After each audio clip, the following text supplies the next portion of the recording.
Hello everyone, welcome to your channel Vishesh Academy by Neha. This is Neha. तो कैसे हैं आप सब? होप सो सब बढ़िया होंगे। तो गाइस, चैनल पर चल रही है हमारी एनसीईआरटी की सीरीज, जिसमें मैं आपको एंशियंट हिस्ट्री का जो है पार्ट करवा रही हूँ। आज हम बात करेंगे गुप्त साम्राज्य की, और ये जो पार्ट है आप सबके लिए बहुत ज़्यादा इम्पोर्टेंट है। पार्ट 1 जो है अपलोड हो चुका है और आप प्लेलिस्ट को चेकआउट कर सकते हैं। पार्ट 2 आज हम कवर अप करेंगे। ठीक है, तो जल्दी से हम अपनी वीडियो को स्टार्ट करते हैं, और अगर आपको पसंद आता है तो आप लाइक शेयर एंड सब्सक्राइब ज़रूर कीजिएगा। तो चलिए वीडियो को स्टार्ट करते हैं। देखिए, गुप्त साम्राज्य की स्टार्टिंग हो चुकी है। मैंने आपको जो है ये कहा था कि ये चार्ट जो है आप सबके लिए बहुत ज़्यादा इम्पोर्टेंट है।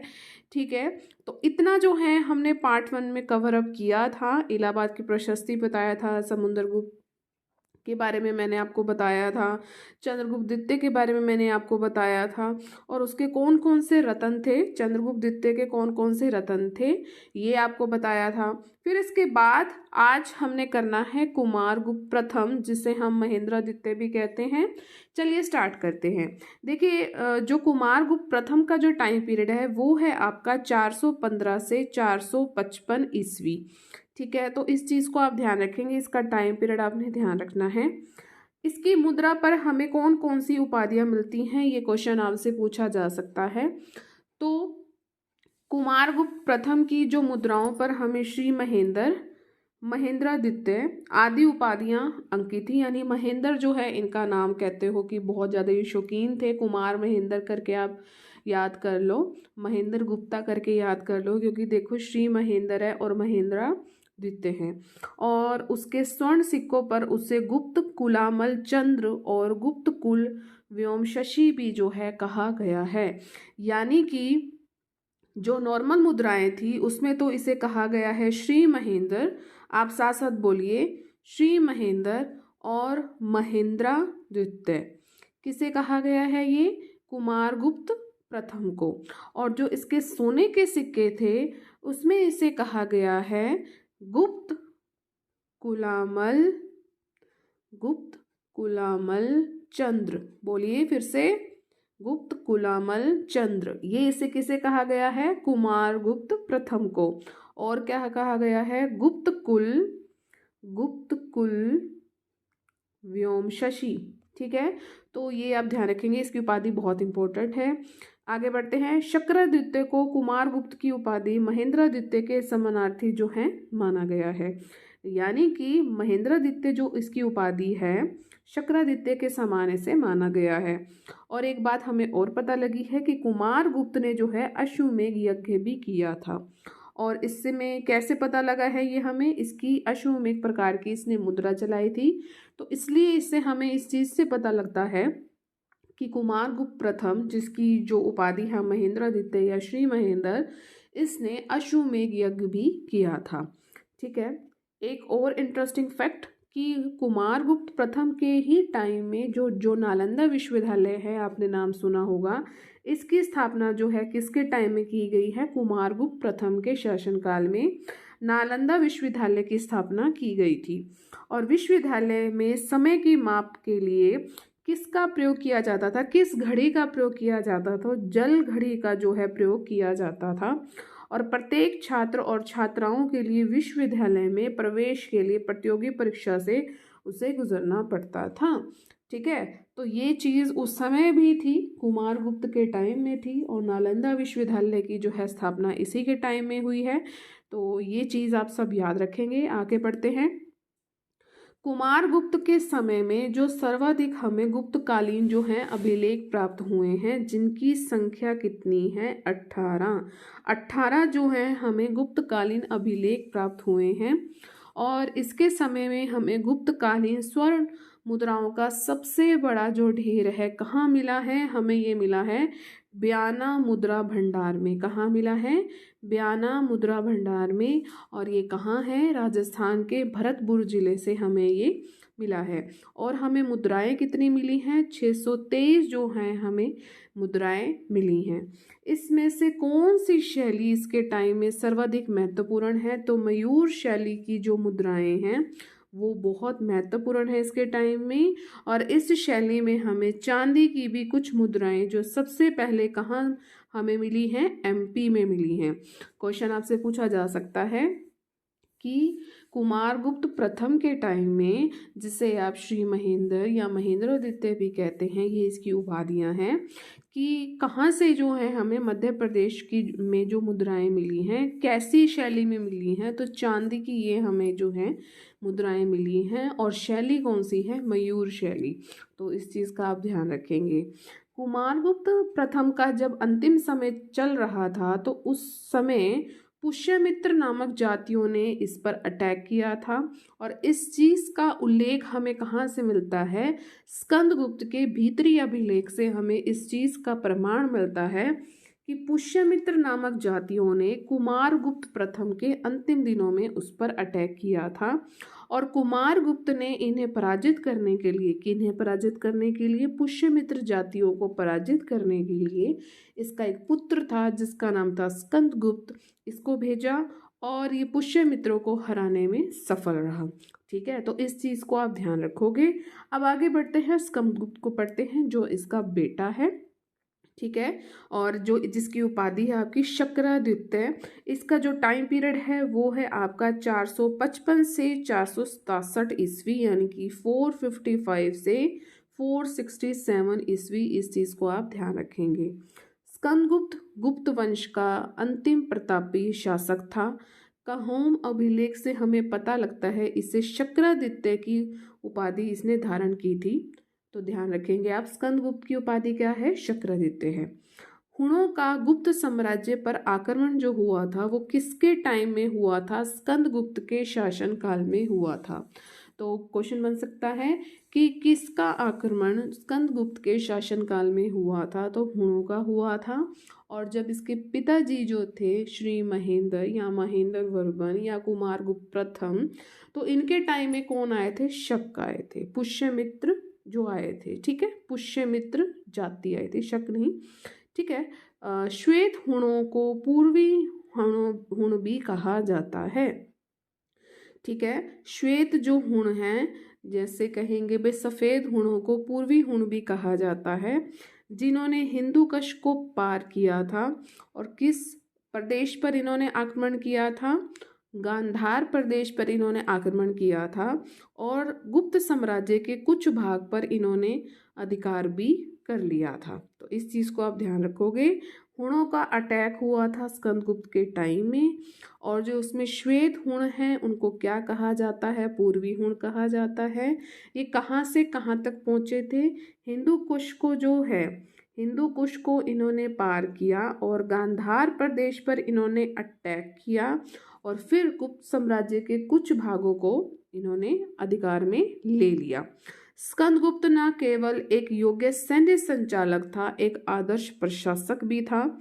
हमें इसकी जानकारी कहाँ से मिलती है, हमें पता लगता है जूनागढ़ अभिलेख से। उसने सौराष्ट्र प्रांत में पर्णदत्त को अपना राज्यपाल नियुक्त किया था। मैं आपको एक बात बता दूं, जो ये पर्णदत्त है ये बहुत बहुत इम्पोर्टेंट है। ठीक है, तो स्कंदगुप्त के बारे में आपको इतनी जानकारी तो रखनी ही है। इसके लेख में हमें गिरनार के जो प्रशासक हैं चक्रपालित द्वारा सुदर्शन झील के बांध के पुनर्निर्माण का वर्णन मिलता है। इसलिए मैं आपको कह रही हूँ कि ये बहुत ज़्यादा इम्पोर्टेंट है, क्योंकि ये जो सुदर्शन झील है ना, इसको बनाने में और इसको संवारने में बहुत ज़्यादा जो है लोगों ने एफर्ट लगाए हैं। और जिन जिन का नाम आता है वो सारे नाम जो है इम्पोर्टेंट हो जाते हैं। ठीक है, गिरनार के प्रशासक का क्या नेम है, चक्रपालित। और इसने क्या काम किया है, सुदर्शन झील के बांध का फिर से निर्माण किया है। और हमें इस चीज़ का उल्लेख कहाँ मिलता है, रुद्रदामन के जूनागढ़ अभिलेख में। ठीक है, और हेनसांग ने नालंदा संघाराम को बनवाने वाले शासकों में जो शक्रादित्य के नाम का हमें उल्लेख किया है, जिसे स्कंदगुप्त द्वारा नालंदा संघाराम को सहायता देने का प्रमाण भी मिलता है। अब शक्रादित्य क्या है, स्कंदगुप्त की क्या है, उपाधि है। अब ये उपाधि जहाँ दिखी तो हमें पता लग गया कि जो नालंदा संघाराम था इसने इसकी हेल्प करी थी। ठीक है, तो हेनसांग ने ये चीज़ जो है उल्लेख में ली है। स्कंदगुप्त ने चीन के साथ भी जो है मित्रतापूर्ण संपर्क बनाए थे और 466 ईस्वी में एक राजदूत को चीन के सांग सम्राट के दरबार में भी भेजा था। तो इतनी चीज़ आपने ध्यान रखनी है स्कंदगुप्त के बारे में। आगे बढ़ते हैं, इसके उत्तराधिकारी को पढ़ते हैं। ठीक है, ये कुमारगुप्त प्रथम का पुत्र था और स्कंदगुप्त का क्या था, ये सौतेला भाई था। कौन था? पुरुगुप्त। नाम ध्यान रखेंगे, यानी कुमारगुप्त का जो है योग्य शासक जो हम कह रहे थे स्कंदगुप्त था, ये योग्य था, लेकिन इसका सौतेला भाई था पुरुगुप्त। और स्कंदगुप्त जो कौन था, ये कैसा था? ये संतानहीन था। तो उसके बाद जो सत्ता थी वो किसके हाथों में आ गई? पुरुगुप्त के। और भीतरी मुद्रा लेख में उसकी जो माता का नाम है वो है महादेवी अनंत देवी, तथा पत्नी का जो नाम है वो है चंद्र देवी।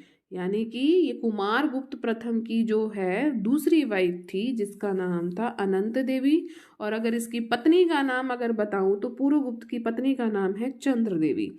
चूंकि वह वृद्धावस्था में शासक हुआ, उसका शासन काल बहुत ही अल्पकालीन रहा। उसके समय में क्या हुआ था, गुप्त साम्राज्य की जो अवनति थी वो प्रारंभ हो गई थी। मतलब अब उन्नति नहीं हो सकती थी, बहुत बहुत लेट सब कुछ हुआ है। फिर आया कुमारगुप्त द्वितीय।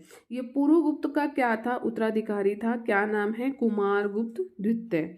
कुमारगुप्त प्रथम इसके पापा हैं। ठीक है, और सारनाथ से गुप्त संबंध हमें 154 अर्थात 473 ईस्वी का जो उससे एक लेख मिलता है जो बौद्ध प्रतिमा पर क्या है? खुदा हुआ है। सारनाथ लेख में हमें भूमि रक्षति कुमारगुप्त जो है उत्कीर्ण मिलता है। तो इतनी चीज़ें जो हैं याद रखनी है, थोड़ी थोड़ी आप इस चीज़ को याद रख सकते हो। फिर आता है आपका बुद्धगुप्त। इसका टाइम पीरियड जो है गुप्त संवत 157 अथवा 477 ईस्वी का जो है उसका सारनाथ से हमें लेख मिलता है। और शासनकाल की जो है ज्ञातिथि है दामोदर ताम्रपत्र ने उसे परम भट्टारक यानी कि महाराजाधिराज जो है इसमें कहा गया है। दामोदरपुर ताम्रपत्र में इसे बुद्धगुप्त को परम भट्टारक महाराजाधिराज जो है कहा गया है। और गुप्त जो आपका बुद्धगुप्त है इसने कब से लेकर कब तक शासन किया है? जो तो 477 यानी कि 477 से 495 यानी कि 495 ईस्वी तक इसने शासन किया है। अगर हम बात करें बुद्धगुप्त की, ये बहुत ही अधिक शक्तिशाली था स्कंदगुप्त के अगर उत्तराधिकारियों में से बात करें तो। इसने क्या काम किया है? एक विस्तृत प्रदेश पर इसने शासन किया है। और स्वर्ण मुद्राओं पर अगर इसकी उपाधि की बात करें बुद्धगुप्त की, तो वो है श्री विक्रम। क्या मिलती है हमें उपाधि? श्री विक्रम जो है हमें उपाधि मिलती है। किसकी मिलती है? बुद्धगुप्त की। और बुद्धगुप्त कैसे था? ये बौद्ध मतानुयायी था। और चीनी यात्री हेनसांग के विवरण से हमें पता लगता है कि ये अंतिम गुप्त सम्राट था जिसने हिमालय से लेकर, हिमालय कहाँ है? आपके ऊपर है। ठीक है, अगर आपको मैप थोड़ा सा भी पता हो तो ऊपर है हिमालय। हिमालय से लेकर नर्मदा नदी तक, मालवा से लेकर बंगाल तक इसने विस्तृत भूभाग पर शासन किया था। तो बुद्धगुप्त के बारे में आपको इतनी बातें तो पता होनी ही चाहिए अकॉर्डिंग टू एनसीईआरटी। अब बात करेंगे हम नरसिंहगुप्त की, जिसे कहा गया है बालादित्य। ये बुद्धगुप्त का क्या था? छोटा भाई था जो इसकी मृत्यु के बाद शासक बना। कौन बना? नरसिंहगुप्त। ठीक है, और भीतरी मुद्रा लेख में हमें नरसिंहगुप्त की माता का नाम क्या मिला है? हमें मिला है महादेवी चंद्र देवी मिलता है। ठीक है, तो देखिए आपको मैंने स्कंदगुप्त के उत्तराधिकारी बताए हैं और ये क्या कहे जाते हैं, क्योंकि स्कंदगुप्त क्या था? अंतिम गुप्त शासक था। तो ये बाद के सारे गुप्त शासक आए हैं। यहाँ पर आप कह सकते हो कि जो गुप्त साम्राज्य है वो ऑलमोस्ट खत्म है, लेकिन जो है हमें बाद के भी गुप्त शासकों की थोड़ी बहुत जानकारी पता होनी चाहिए, जिसे आप कह सकते हो परवर्ती गुप्त शासक, जिसमें स्कंदगुप्त के बाद आता है पुरुगुप्त, फिर आपके आते हैं कुमारगुप्त द्वितीय, फिर है बुद्धगुप्त, और फिर है आपके नरसिंहगुप्त, फिर है भानुगुप्त, फिर है वैन्यगुप्त, फिर है कुमारगुप्त तृतीय, और लास्ट में हैं आपके विष्णुगुप्त। तो हमने कहाँ तक पढ़ लिया? हमने नरसिंहगुप्त तक पढ़ लिया। चलिए भानुगुप्त को थोड़ा सा जान लेते हैं। ठीक है। और ये भी चीज़ है नरसिंहगुप्त की कि ये बौद्ध जो है मतानुयायी था, उसने बौद्ध विद्वान था वसुबंधु। ठीक है। इसकी शिष्यता इसने ग्रहण की थी। किसने की थी? नरसिंहगुप्त ने की थी। और नालंदा मुद्रा लेख में हमने नरसिंहगुप्त को परम भागवत जो है कहा गया है। किस मुद्रा लेख में नरसिंहगुप्त को परम भागवत कहा गया है? तो नालंदा मुद्रा लेख में जो है नरसिंहगुप्त को परम भागवत कहा गया है। हुण नरेश मिहिर कुल बड़ा क्रूर और अत्याचारी था।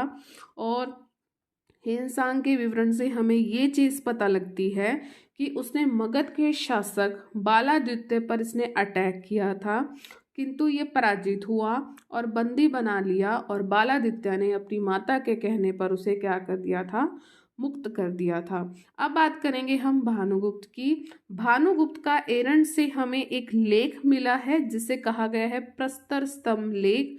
ठीक है। और ये कब का है? 510 ईस्वी का है। इस लेख में उसके मित्र, एक मित्र है जिसका नाम है गोपराज, जिसकी हुणों के विरुद्ध भानुगुप्त की ओर से युद्ध करते हुए क्या हो गई थी? मृत्यु हो गई थी। और उसकी जो पत्नी है वो अग्नि में जलकर सती हो गई थी। तो इसका मतलब सती प्रथा का जो प्रथम अभिलेखीय साक्ष्य है वो हमें कहाँ पे मिलता है? हमें प्रस्तर स्तंभ लेख में मिलता है। Very very important. और किसके शासनकाल में मिलता है? भानुगुप्त के। ठीक है। और जो है, जो पत्नी किसकी थी भाई? गोपराज की। गोपराज कौन था? भानुगुप्त का दोस्त था। ठीक है। और बुधगुप्त के बाद पूर्वी मालवा में जो हुण सत्ता आरंभ हुई, उसी का अंत करने के लिए भानुगुप्त ने ये युद्ध किया था और उसमें उससे सफलता भी मिली। तो युद्ध को आप स्वतंत्रता संग्राम की संज्ञा भी दे सकते हो। ठीक है। चलिए आगे बढ़ते हैं। वैन्यगुप्त को पढ़ लेते हैं। इसके विषय में जानकारी का जो मुख्य स्रोत है वो है गुणेधर। ये जो है गुणेधर कहाँ है? ये बांग्लादेश के कोमिल्ला में है। ये एक ताम्रपत्र है और गुप्त संवत जो माना जाता है 188 अर्थात 507 ईस्वी का, वैन्यगुप्त का। ठीक है। और गुणेधर ताम्रपत्र में उसके हमें दो प्रांतीय शासकों विजयसेन और रुद्रदत्त के नाम मिलते हैं। और इसमें हमें बौद्ध विहार के लिए कुछ भूमि दान किए जाने का भी वर्णन मिलता है, जो किसके टाइम में हुआ है? वैन्यगुप्त के टाइम में। अब बात करते हैं हम कुमारगुप्त तृतीय की। नरसिंहगुप्त के बाद उसका पुत्र बैठा कुमारगुप्त तृतीय, ये बना शासक। भीतरी और नालंदा मुद्रा लेखों में हमें उसकी माता का नाम क्या मिलता है? कुमारगुप्त तृतीय की माता का नाम हमें क्या मिलता है? हमें मिलता है मित्र देवी। ठीक है। क्या है नाम? मित्र देवी। और दामोदरपुर के 5वें ताम्रपत्र में किसी शक्तिशाली गुप्त राजा का हमें उल्लेख मिलता है, जिसकी उपाधियां हैं आपकी परम दैवत, परम भट्टारक, महाराजा धीराज। इसकी जो है हमें उपाधियां मिली हैं। ठीक है। और इसके नाम का केवल जो प्रथम अक्षर है वो कु प्राप्त है। क्या है? कुमारगुप्त तृतीय। तो कु जहाँ लिखा हुआ ना तो कहते हैं कि कुमारगुप्त तृतीय है। और इसकी जो टाइम पीरियड माना जाता है 224 अर्थात 543 ईस्वी। बात करेंगे हम विष्णुगुप्त की। कुमारगुप्त तृतीय गुप्त वंश का अंतिम महान शासक था। नालंदा के प्राप्त मुद्रा लेख में हमें विष्णुगुप्त का उल्लेख मिलता है, जो संभवतः इस कुमारगुप्त तृतीय का पुत्र था। और जो 550, ये कब था? 543, ये था 550 तक राज्य करता रहा। और इसके बाद कह सकते हो कि गुप्त साम्राज्य बिल्कुल छिन्न भिन्न हो गया था। ठीक है। और हम करेंगे कल पार्ट 3 में जो है हम इसको कंटिन्यू करेंगे, गुप्त साम्राज्य का पतन किस तरह हुआ। ठीक है। और इसके बाद जो है आपका इतना चैप्टर आगे और है, मैं इसको पार्ट्स में करवाऊंगी। ठीक है। मुझे कोई इतनी वो नहीं है, मुझे आपको साथ साथ याद भी करवाना है। अभी के लिए सिर्फ हम इतना ही कर लेते हैं। एक बार आप मेरे कहने पर दोबारा वीडियो को देखेंगे, जितना मैंने आज करवाया है और जितना मैंने आपको कल करवाया है उसको आप देखिए। ठीक है। दोनों पार्ट्स को देखिए, क्योंकि यहाँ पर अब आपको दोनों शासक, परवर्ती गुप्त शासक भी मैंने करवा दिए हैं और गुप्त शासक मैंने आपको पार्ट 1 में करवा दिए हैं। तो दोनों वीडियोस को आप दोबारा देखिए, ठीक है। जहाँ कहीं लगता है लिखना है अपनी नोटबुक में लिखिए और उसे याद करिए। तो कैसा लगा ये सेशन? उम्मीद है अच्छा लगा होगा। अगर अच्छा लगा है तो प्लीज़ आप सभी आप लाइक ज़रूर कर दें, शेयर आप मैक्सिमम करें, सब्सक्राइब का रेड बटन उसे ज़रूर प्रेस करें। जो भी वीडियो देख रहे हैं ऑल पर ज़रूर क्लिक करें ताकि चैनल पर जितनी भी वीडियोज़ आएँ उसकी नोटिफिकेशन आपको टाइम टू टाइम मिलती रहे। मिलेंगे अपने नेक्स्ट सेशन में पार्ट 3 के साथ। चलिए, take care and bye bye.